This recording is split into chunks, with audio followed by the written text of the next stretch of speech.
Neville Goddard, Out of This World, Chapter 4, No One to Change But Self. The ideal we serve and strive to attain could never be evolved from us were it not potentially involved in our nature.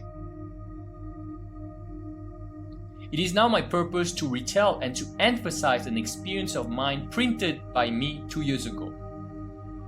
I believe this quotation from the Search will help us to understand the operation of the law of consciousness and show us that we have no one to change but self.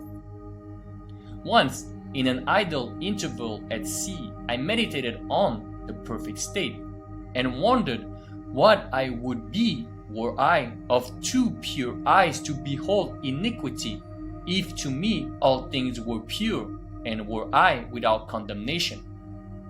As I became lost in this fairy brooding, I found myself lifted above the dark environment of the senses. So intense was feeling, I felt myself a being of fire, dwelling in a body of air. Voices as from a heavenly dwelling became so intense with the exultation of those who had been conquerors in a conflict with death were singing, "He is risen, He is risen," and intuitively I knew they meant me. And I seemed to be walking in the night. I soon came upon a scene that might have been the ancient pool of Bethesda, for in this place lay a great multitude of important folk, blind, halt, withered, waiting not for the moving of the water as of tradition, but waiting for me.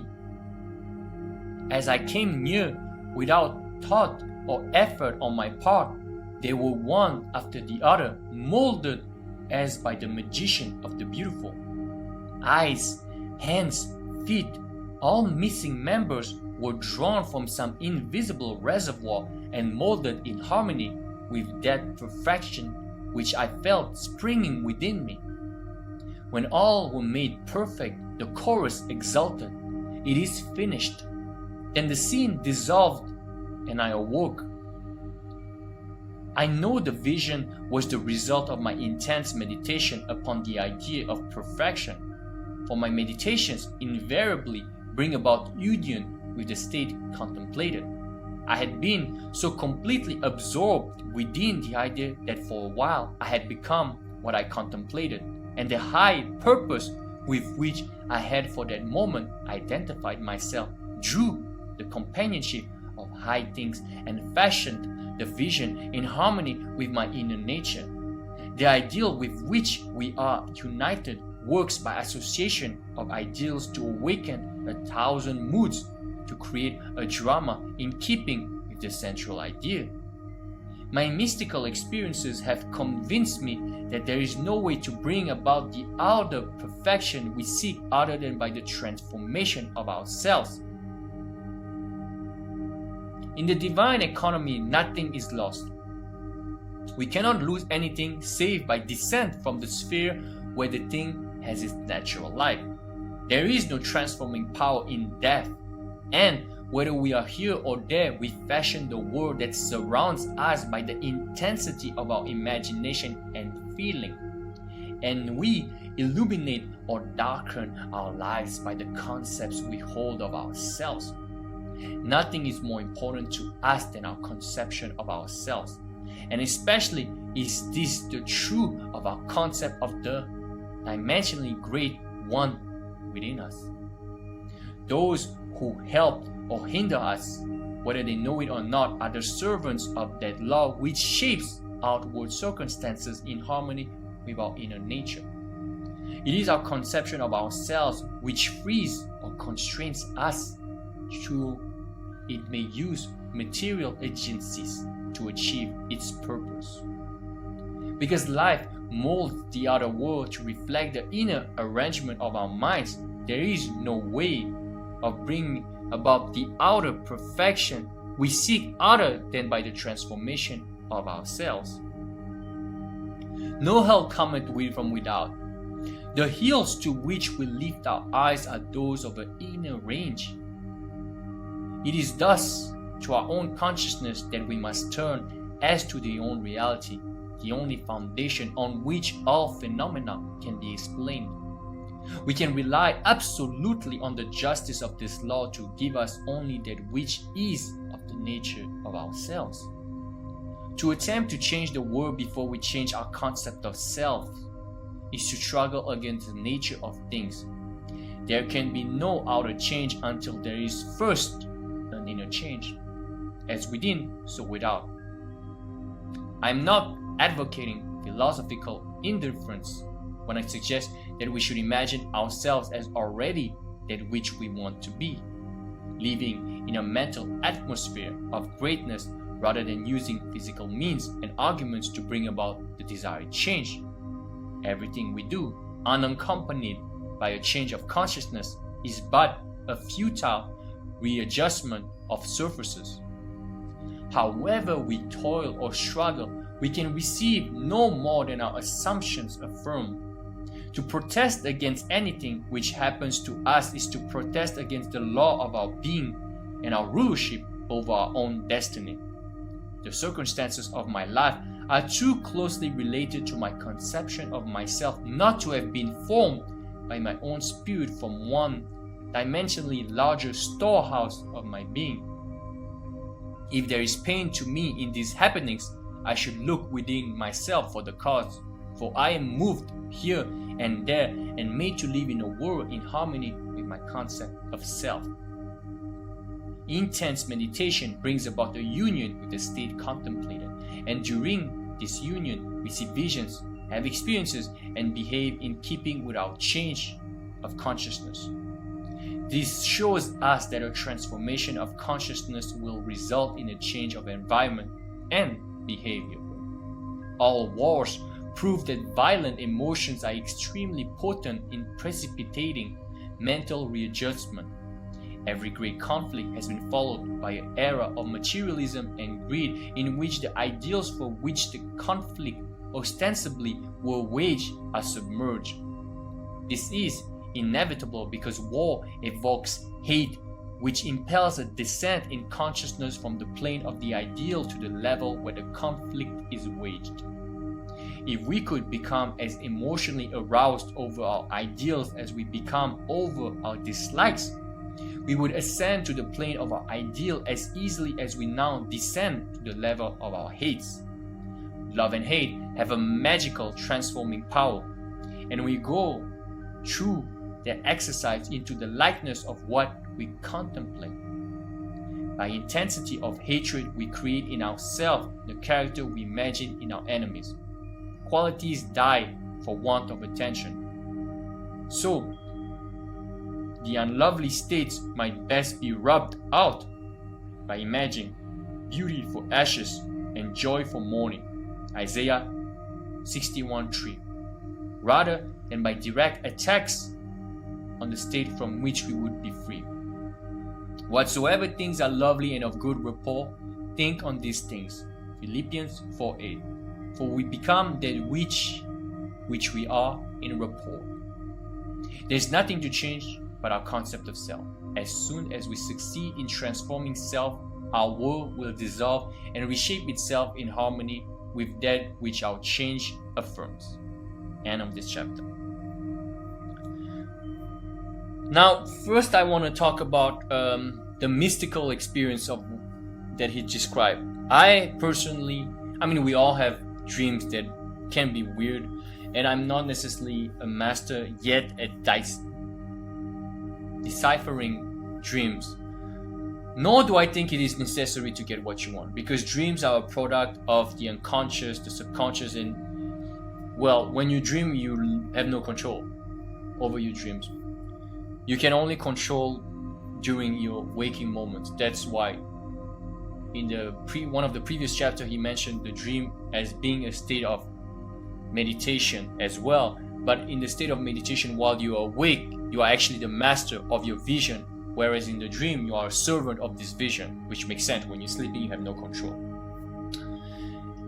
And one should not place too much importance on their dreams unless you are a student of Carl Jung or Freud. And yes, sometimes if you have the same recurring dream, then maybe it is of importance. Actually, it is important, and it might be telling you something. Then again, I still think that the law of consciousness and manifestation can help you greatly. And I would not place so much emphasis unless you want to do psychotherapy, which I would not necessarily recommend, because I think the law of consciousness can help deal with a lot of this stuff. But I digress. What I'm trying to say is this concept of self, this concept of no one to change but yourself, is something that is necessary to not only understand, and I think through the words I've just read and through what I'm saying right now and through one's own research, one can accept this. It's one thing to accept it. It's one thing to understand it. It's one thing to have it ingrained within us. Why? As Neville Goddard said, changing the external world without changing first our concept of self is futile, which pretty much means it's useless. Have you ever done everything right in a particular endeavor, or let's say chasing a specific person? You have done everything right, externally at least. You have done the moves, took care of yourself physically, mentally, financially, etc., etc. Being nice, flirtatious, seductive, a gentleman, a gentlewoman, and still this person does not respond to you. It's not through lack of your own effort, because you have done everything you can.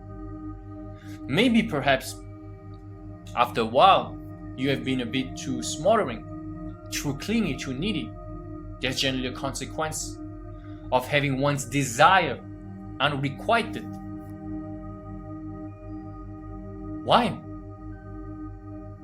Those actions stem from the premises of you wanting to be with this person, and they are justified because that's what you have been taught to believe. Actions are needed to get what you want.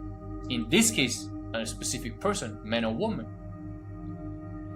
And I've been there many a time. Sometimes you do everything right, but nothing is happening.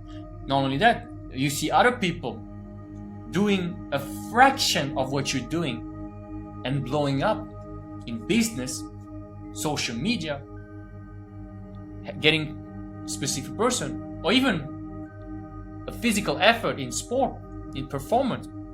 Perhaps they're more talented, and it might very well be the case. But sometimes, oftentimes, it is the mindset behind it.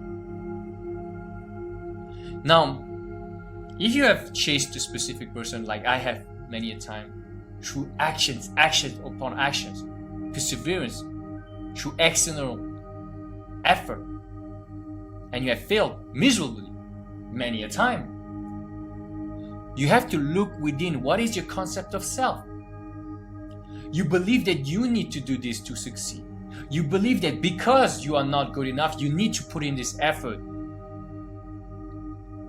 Your actions might be in the right direction, but your inner work is not, because your concept of self is not in tune with your actions.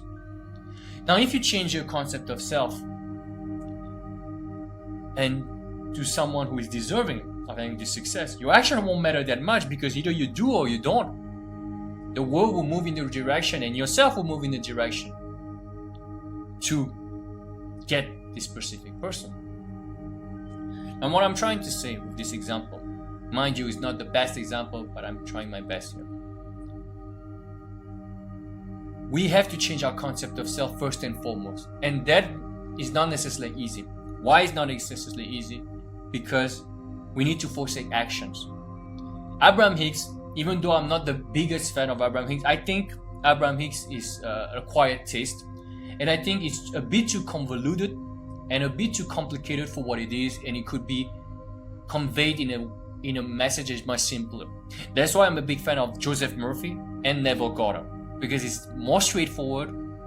And even Neville Goddard, I mean Joseph Murphy sometimes too, even Neville Goddard, who's kind of mystical and sometimes goes into a vernacular and a lingo that is particular to him. Bear in mind, we're talking about the 19 1920s, 1930s, right? So it's a different time. Neville Goddard is still straight on the money and it's still easy to understand, whereas Abraham Hicks is too much about mood, vibration, etc. And yes, it applies. I'm not saying it's not true, but I think like it's a bit too complicated for what it is. It's a bit too obtuse, if you will. Now, that being said, let me get back to the subject. Abraham Hicks said that you should take 40%, 50%, 60% less action at the beginning. And I agree with her. Why? Because you'll see that a lot of the actions are out of desperation. Now, you don't need to be inspired to necessarily take action, because inspired action is overrated. What I mean by that is the concept of it is overrated. Inspired action is like, what does it mean to have an inspired action? It's like all of a sudden, like God is coming down from the skies, Jesus Christ himself coming to the sky and telling you to do, you have a halo over your head, etc., etc., music playing. That's what we tend to believe is inspired action.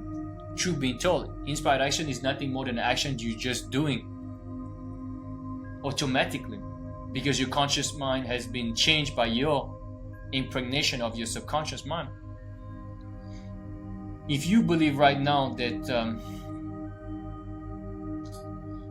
you are a high-level athlete, the actions that you will take will come automatically because you have imprinted your subconscious mind with this reality.